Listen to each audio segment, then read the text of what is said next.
A impressão que eu tenho, não é, que nós estamos assistindo um movimento mais amplo de decadência de uma potência que foi responsável por grande parte da condução do mundo, especialmente com o final da Segunda Grande Guerra Mundial, né? Então, vivemos sinais, inclusive, de tentativa de evitar esta decadência, que é o que nós estamos assistindo. Outras medidas foram tomadas, e penso que as decisões do presidente Trump, guardada a devida proporção, são muito fortes, como foram também as decisões do presidente Reagan, no início dos anos 1980, não é? Ele está fazendo um movimento inverso, me parece, do que fez o Reagan, um movimento anti-globalização, por exemplo, um movimento de fechamento e nacionalismo, de defesa da sua produção, etc., da moeda, sobretudo. Se a gente olhar do ponto de vista histórico, também é parecido com o final da da Primeira Grande Guerra Mundial, a partir de 1920 até 1945, que é um período, ou até 39, que é o período entre guerras, não é? Você tem no mundo um processo de envelhecimento de lideranças. Os presidentes eram pessoas vinculadas, tá certo, ao século XIX ainda. Nós tínhamos uma resistência da Inglaterra, por exemplo, a perder o domínio que tinha a libra esterlina, né? Então você teve, na verdade, vários movimentos que, guardada a devida proporção, se assemelham à tentativa que está em curso nos Estados Unidos de evitar, não é, esse deslocamento, essa perda de importância que está tendo. Eu penso que é algo sem volta, né? Mas vamos conviver, na verdade, com reações desta natureza, porque o risco, na verdade, de esvaziamento crescente do dólar, do poder dos bancos americanos, não é, da importância da atividade produtiva daquele país, nos parece inegável. Se olhar os dados de participação dos Estados Unidos no PIB mundial, é inegável, do comércio, certo esvaziamento do dólar e assim por diante. Então, penso que é uma reação que não é novidade para quem acompanha, tá certo, um movimento mais geral de como se organiza o capitalismo no mundo, né, a partir de um centro e de suas periferias. E esses centros, de tempos em tempos, mudam. Então, temos aí uma ação que, enquadrando na história, tá certo, não seria tão novidade. Por outro lado, para o Brasil, não é, penso que também é uma excelente oportunidade nós testarmos um caminho distinto daquele que o país tomou. Eu tomo como exemplo o fato de que, por exemplo, o Brasil até 1808 era um país dependente da relação comercial com a metrópole. Não havia país, é claro, era uma colônia. Então, não há como negar, não é, a importância da cultura portuguesa, dos hábitos portugueses, quando Portugal era o principal país de relação comercial com o Brasil.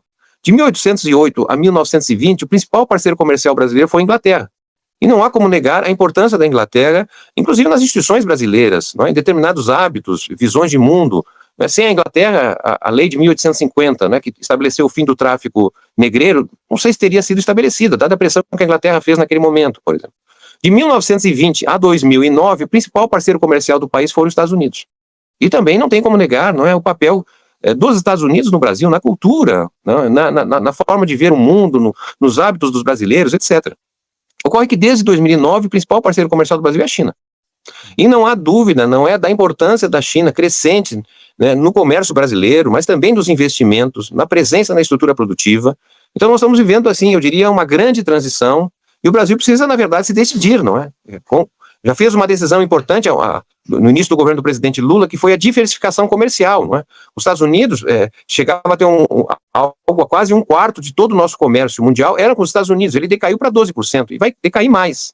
Por outro lado, o comércio com a Ásia, com a China, que era muito reduzido, se ampliou bastante. Então o Brasil tomou decisões de descentralizar. Então essas ações que são feitas pelos Estados Unidos, elas vão machucar o Brasil, é claro, não é? Se forem efetivamente tomadas, não é? Mas eu diria assim que machuca muito menos se fosse há 20 anos atrás, por exemplo. Sinceramente, eu penso que é uma grande onda de fumaça essa questão da tarifação de produtos, né? Porque o argumento econômico utilizado pelo presidente Trump dos Estados Unidos é que os Estados Unidos têm um déficit comercial gigantesco. E, portanto, a elevação das tarifas teria como objetivo reduzir esse déficit comercial, né, fazendo com que houvesse um desinvestimento nos países exportadores, ou seja, um deslocamento do investimento dos países exportadores para os Estados Unidos como importador. Você você não quer produzir no seu país porque vai ter taxado, venha produzir nos Estados Unidos, tá certo? E nós não vamos precisar, então, importar de vocês. Bem, tem uma coerência nesse. O Brasil praticou a política de defesa nacional, tá certo? Com taxa de câmbio no passado, etc. Bom, acontece que o Brasil não é um país superavitário dos Estados Unidos, é um país deficitário. Nós compramos mais dos Estados Unidos, somos um dos poucos países no mundo, inclusive, que compra mais dos Estados Unidos do que vende. Então, esse raciocínio não cabe ao Brasil, cabe para a China, para outros países, mas no caso brasileiro não me parece. Então, por que eu acho que é uma onda de fumaça? Porque, na verdade, está em jogo questões muito mais estratégicas para os Estados Unidos. como, por exemplo, a presença das Big Techs, porque o Brasil é um dos poucos países, não vou dizer o único, mas um dos poucos países que se levantou e disse, olha, não é bem assim, você não pode entrar aqui e fazer o que bem entendem, tá certo? Aqui tem que ter regras, você tem que obedecer às instituições jurídicas, às decisões nacionais. Nós nos levantamos em relação a isso. Isso não causou, digamos assim, um certo conforto a essas grandes empresas americanas. Então tem ali um interesse, entendo eu, tanto é que foi manifestado na própria carta que o Trump enviou para o presidente Lula. Segundo ponto, esse pouco conhecido, mas que vai ganhar expressão, é obviamente a disputa em torno de minerais estratégicos, né? Que o Brasil, depois da China, é o principal centro de vários desses minerais estratégicos, sobretudo na era digital. Então, imagino que o presidente Trump esteja usando, tá certo, atacar os interesses econômicos para que eles, na verdade, pressionem o governo brasileiro a abrir mão, no caso da regulação das Big Techs, no caso da proteção dos minerais estratégicos. Tá? Agora, isso é uma hipótese, é claro, porque a taxação, na verdade, não vai resolver o problema dos Estados Unidos, que é de déficit.